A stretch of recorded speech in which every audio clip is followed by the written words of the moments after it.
Avez-vous déjà ressenti un doute quant à l'existence de la spiritualité? C'est sa question. Comment faire face au doute selon vous? Voilà, merci Lucas pour cette question en mode texte.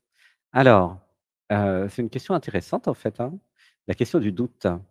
D'ailleurs, j'avais fait une citation il y a quelques années, «Si vous voulez douter, commencez par douter du doute». C'est amusant. Quand je doute du doute, ben, en fait, j'arrive, vers un espace, où il y a plus de doute, hein. La vraie question, c'est qui va douter du doute? En vous, si vous fermez les yeux, qui c'est qui doute, en fait? Figurez-vous que c'est des programmes qui doutent. Vous avez l'impression que vous doutez. Vous dites: «Ah, je doute parce que je ne sais pas». Mais si vous touchez l'absolu en vous, l'être divin, la partie divine, il y en a qui appellent ça l'âme, d'autres qui appellent ça Dieu. Cette partie-là, elle ne sait pas ce que c'est que le doute. Il n'y a pas de doute pour l'être divin que tu es. Il n'y a pas de doute pour, «l'âme» entre guillemets, pour ceux qui croient en l'âme. Il n'y a pas de doute pour l'absolu. Les doutes apparaissent seulement quand je suis dans le relatif.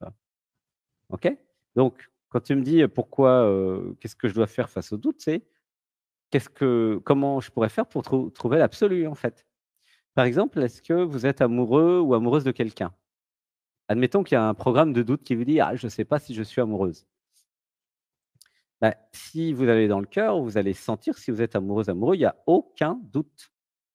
Donc derrière ta question, il y a, bah, comment faire pour trouver l'absolu en moi?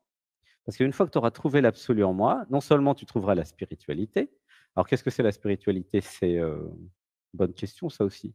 La Il faudrait spiritualité, définir la ouais, spiritualité déjà. je vais donner ma Peut-être c'est la définition première à des moi, questions. hein, parce que je ne sais pas quelle est celle de Lucas. Quand il dit, douter à l'existence de la spiritualité. En fait, c'est l'existence de ah oui, c'est très clair chez Lucas. C'est l'existence de Dieu pour lui ou l'existence de l'invisible ou l'existence qui est quelque chose d'autre que le relatif. Hein, du point de vue de Lucas, c'est ça. La spiritualité, parce qu'il y en a qui se disent: «Oui, mais il y a rien. Il y a que ce que je vois, ce que je touche, il y a que, voilà, il y a que le relatif». Mais c'est l'oubli et donc le déni de l'absolu.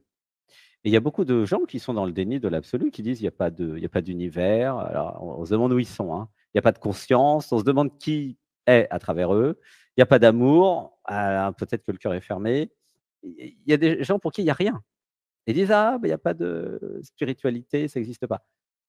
Alors la spiritualité, pour donner ma définition, c'est tout ce qui vous donne envie d'aller voir à l'intérieur, en fait, et de réaliser votre véritable nature. Donc évidemment que ça existe et évidemment que votre véritable nature existe et évidemment qu'il y a beaucoup d'invisibles.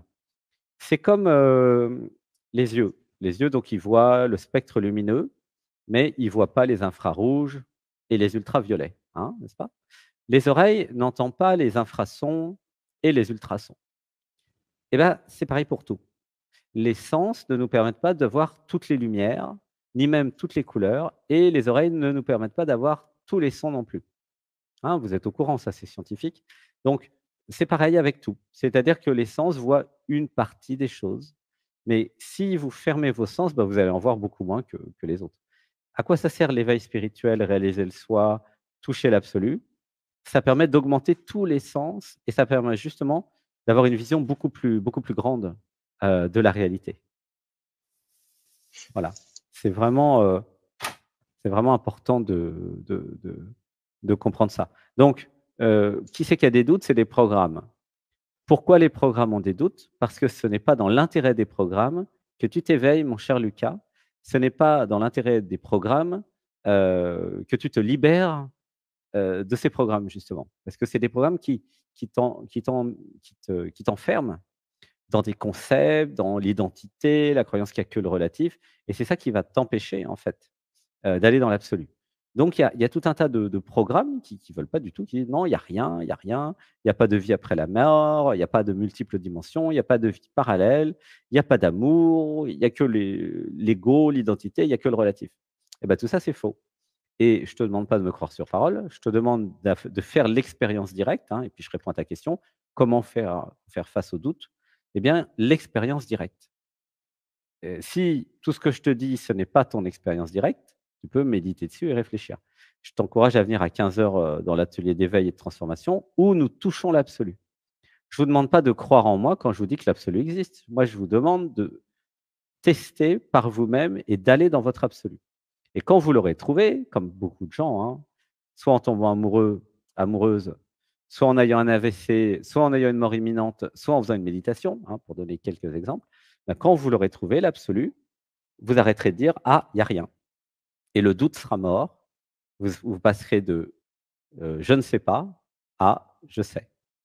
Voilà, tout simplement.